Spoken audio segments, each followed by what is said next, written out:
बचपन में मुझे स्कूल जाना कभी पसंद नहीं था। तो मैंने सोचा कि मैं उसे इस चीज से क्यों गुजारूं। 15 साल की उम्र में जब उसने 10वीं की परीक्षा पास की, तब मैंने उसे औपचारिक शिक्षा से निकाल दिया। और फिर उसने कहा, आप सबको इतनी सारी चीजें सिखा रहे हैं, पर आप मुझे कुछ नहीं सिखा रहे।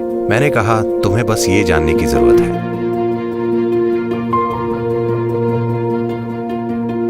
मेरे पास बहुत काम था, तो मैंने कभी ये सोचा ही नहीं। हमारा अपना बच्चा होना चाहिए। पर मेरी पत्नी ने कहा, कम से कम एक। मैंने कहा, ठीक है, एक, सिर्फ एक। तो ऐसा हुआ, और जब वो छोटी थी, 3-3.5 महीने की, तब से मैं पूरे दक्षिण भारत में ड्राइव करता था। वो मेरी कार की आगे की सीट पर बंधी रहती थी। मैं अकेला कार चलाता था। मेरा एक हाथ यहां, एक हाथ स्टीयरिंग व्हील पर। ये वो समय था जब हम ईशा फाउंडेशन बना रहे थे, तो मैं बहुत ज्यादा यात्रा करता था। और वो मेरे साथ रहती थी जब वो 3.5 महीने की शिशु थी। तो पहले 4 साल वो मेरे साथ कार में बड़ी हुई और कई लोगों के घरों में भी। इसलिए वो हजारों लोगों से मिली और उसने सीखा कि किसी भी घर का हिस्सा कैसे बना जाता है, कहीं भी, चाहे वो दुनिया का सबसे समृद्ध घर हो या एक आदिवासी का घर हो। मैं जहां कहीं भी रहा, मैंने पक्का किया कि उसका हर चीज से सामना हो। मैं नहीं चाहता था कि उसमें पूर्व धारणा की भावना विकसित हो, पसंद नापसंद कि कहाँ रहना है और कहाँ नहीं रहना है। और जब तक वो 3 साल की हुई, वो कम से कम 1000 लोगों को नाम से जानती थी, जिन्हें वो अपना दोस्त मानती थी। वे निश्चित रूप से उसकी उम्र के नहीं थे, सभी बड़ी उम्र के थे। तो जबरदस्त रूप से लोगों से सामना होता था। और मैंने सोचा कि मैं उसे स्कूल नहीं भेजूंगा, क्योंकि मुझे स्कूल जाना कभी पसंद नहीं था जब मैं छोटा था। तो मैंने सोचा कि मैं उसे क्यों इस चीज से गुजारूं। फिर जो इकलौती चीज जो मैं उसे उपलब्ध नहीं करा पाया, वो थे उसके हम उम्र के बच्चे। तो मैंने उसे ऐसे स्कूल में भेजा जहां ज्यादा कंपटीशन और ज्यादा दबाव नहीं था। इसलिए मैंने ऐसा स्कूल ढूंढा जिसे जे कृष्णमूर्ति द्वारा शुरू किया गया था, और मैंने उसे वहां भेजा ताकि चीजें आसान हो। और मैंने उनसे कहा, तुम मेरी लड़की पर सख्ती मत करना, क्योंकि मैं उसके रिपोर्ट कार्ड की ओर नहीं देखने वाला। मैं नहीं पूछने वाला कि तुम्हारी रैंक क्या आई है। मैं नहीं पूछने वाला कि तुम क्या बनोगी। तो आपको उसके अंकों और उसकी शिक्षा की चिंता करने की जरूरत नहीं है। अगर वो खेलती है, अगर वो अच्छी तरह खाती है, तो मैं खुश हूं। वो बढ़ रही है, उसे अच्छे से खाना चाहिए। अगर वो अच्छे से खेलती है, अगर वो हंसती है, गाती है और नाचती है, तो मैं खुश हूं। मुझे चिंता नहीं है, क्योंकि जब मैं स्कूल में था तो हर टेस्ट में मैं एक सा था। मुझे हमेशा 6 0 मिलते थे, क्योंकि मैंने किसी भी पन्ने पर एक भी शब्द नहीं लिखा। अगर वे जोर देते तो मैं अपना नाम लिख देता, नहीं तो मैं नहीं लिखता था। और फिर अंतिम परीक्षा होती थी, तब मैं सिर्फ 35 नंबरों के लिए मेहनत करता था, और मुझे हमेशा 35-36 ही मिलते थे। मैं हिसाब लगाता था। मैं 30 मिनट से ज्यादा कभी परीक्षा हॉल में नहीं बैठा। पहली घंटी और मैं हमेशा बाहर। मैं बस यही हिसाब लगाता था कि अपने दोस्तों के साथ अगली क्लास में जाने के लिए क्या करना होगा, और मैं बस वही करता था। मैं ये सब क्यों कह रहा हूँ, क्योंकि ये सब कुछ मैंने बचपन में देखा था। जब हर महीने रिपोर्ट कार्ड आता था, तो क्लास में कुछ बच्चे रोते थे, क्योंकि उनके उतने नंबर नहीं आते थे जितने उनके शेर माता पिता चाहते थे। और कुछ गर्व से घूम रहे होते थे, क्योंकि वो पहले या दूसरे स्थान पर आए होते थे। जब भी टीचर मुझे कार्ड देते, ये रिपोर्ट वाली चीज, मैं बस उसे लेता और अपने पिता को दे देता। मैंने कभी खोलकर नहीं देखा, क्योंकि मुझे लगता था कि ये टीचर और मेरे पिता के बीच की बात है। मैं दखल देकर नहीं देखना चाहता था कि क्या चल रहा है। तो मैंने खास तौर पर स्कूल के प्रिंसिपल से दरखास्त की, मेरी बेटी की शिक्षा के बारे में चिंता मत कीजिए। मैं चाहता हूं कि वो बस अपनी उम्र के बच्चों के साथ रहे, वो अच्छी तरह खाए। बस इतना सुनिश्चित कीजिए कि वो अच्छी तरह खाए, यही मेरी चिंता है। वो अच्छे से खाती है, खेलती है, हंसती है, उछलती है और नाचती है, तो मैं खुश हूं। तो जब वो 15 की हो गई और 10वीं की परीक्षा पास की, मैंने उसे औपचारिक शिक्षा से निकाल लिया। और क्योंकि ये उसकी माँ का सपना था और मेरी बेटी की भी बहुत रुचि थी, तो मैंने उसे नृत्य सीखने के लिए भेज दिया। वो भारतनाट्यम सीखने लगी और अब वो देश के उभरते कलाकारों में से एक है।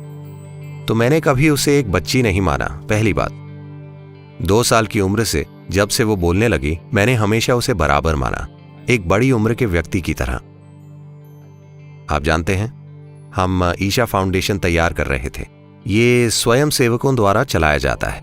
स्वयं सेवक का अर्थ है हम अलग अलग काम करते हैं, हम दुनिया भर में बिजनेस और बड़े प्रोजेक्ट्स चला रहे हैं। उनमें से सिर्फ कुछ टीचर प्रशिक्षित हैं, बाकी कोई भी अपने काम के लिए प्रशिक्षित नहीं है।